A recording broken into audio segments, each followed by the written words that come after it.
Many of the Zimbabweans I know in South Africa are highly skilled and add a... I want to go home to Zimbabwe. And because of what is going on in South Africa, I feel it's safe for me. South African Minister Helen Zille, according to her, she says she wants Zimbabweans to come back to South Africa because Zimbabweans are one of the most highly skilled people in South Africa. When it comes to job, when it comes to doing things well, Zimbabweans are good at that. So she is asking the government to bring back Zimbabweans because without Zimbabweans, their farms, their jobs will not be done properly. Even in the hospital, they have nurses, doctors, teachers that are Zimbabweans and they need them in South Africa. I'm going to be sharing the video here for you all to watch, and please, as you're watching, kindly share, like and subscribe. I want to go home to Zimbabwe. And because of what is going on in South Africa, I feel it's safe for me to go home and start in life there. For me, it's mostly like safety. Yeah, safety is the most important thing, other than just like risking stay. Like the places where I stay there, it's not safe. So even though if you have proper documentations, it's not like it's not safe even for you to stay. Those people, they don't really, they do action more before they ask you about papers and stuff. Many of the Zimbabweans I know in South Africa are highly skilled and add a huge amount to the economy. Skilled people add more opportunities for unskilled people than they take away. So we want skilled migration to South Africa. We want people with skills who've got money and skills who've got entrepreneurial leanings, who will start businesses. That's what we want. That's how you grow the economy. What do we do with the unskilled, which are equally as many? Look, you can't go around rounding up people and kicking them out. You have to go through a process of identifying who they are, determining their particular individual circumstances, and then following the law to deal with their circumstances. You can't make a generalized statement, we will kick everybody out or we will legalize everybody. You can't. It's the Trump approach to things. No, you can't. You can't take those extreme approaches in the real world. One of the biggest shocks I found out in Canada about Ethiopians and Zimbabweans was this. Ethiopians were not running spaza shops in Canada, and Zimbabweans were not somebody's helper or illegal immigrants.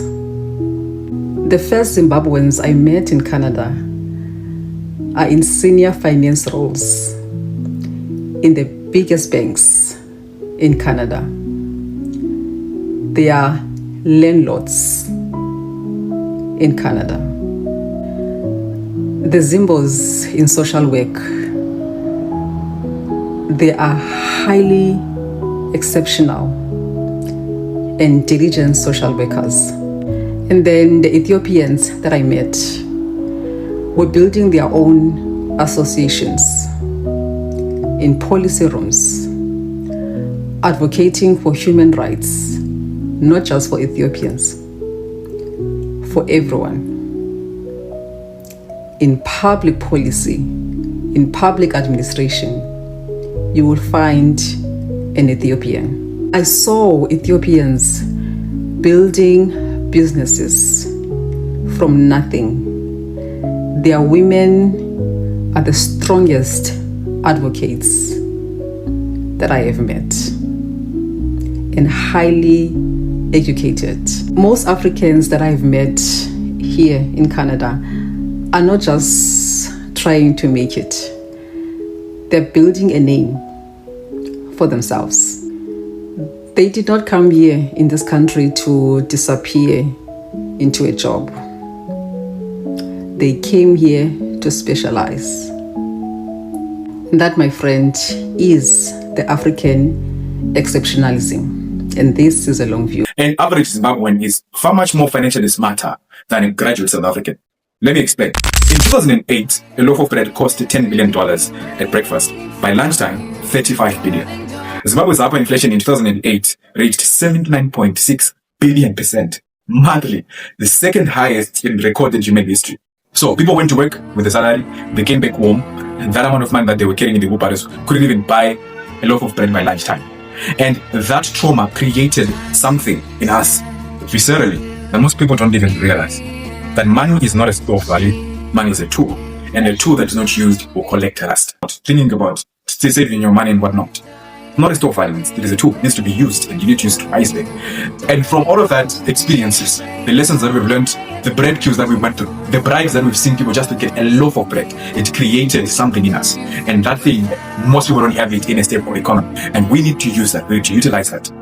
That bread queue that you were in, that wasn't just trauma, it was a life lesson. And you need to use it to your best advantage. I'm Chatenda. Zimbabweans in Canada, I owe you a thank you. Can we have an honest conversation about Zimbabweans?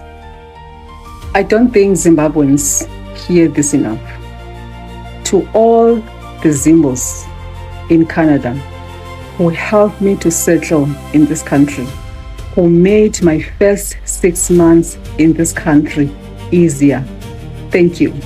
When I arrived in Canada, some of the first people who helped me here were Zimbabweans.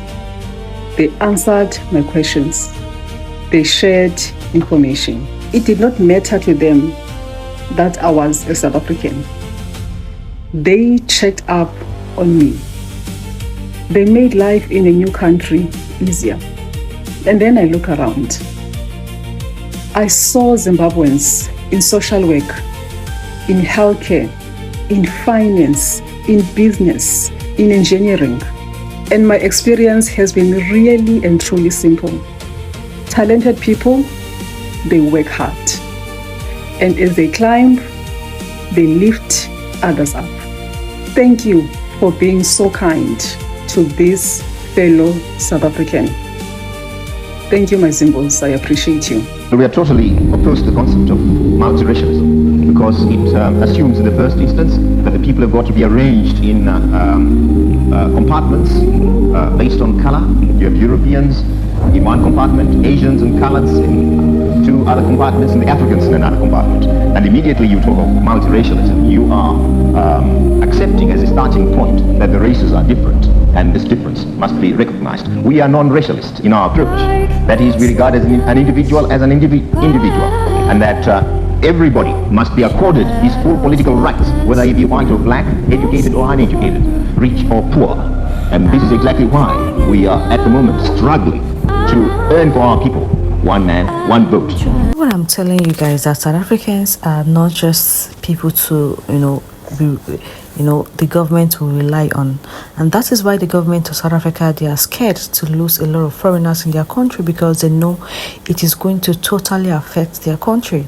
Just like this South African politician Helen Zille said that Zimbabweans are one of the highly skilled workers, highly skilled people, highly skilled Africans residing in South Africa. There is nothing Zimbabweans cannot do. There's no job that they cannot do.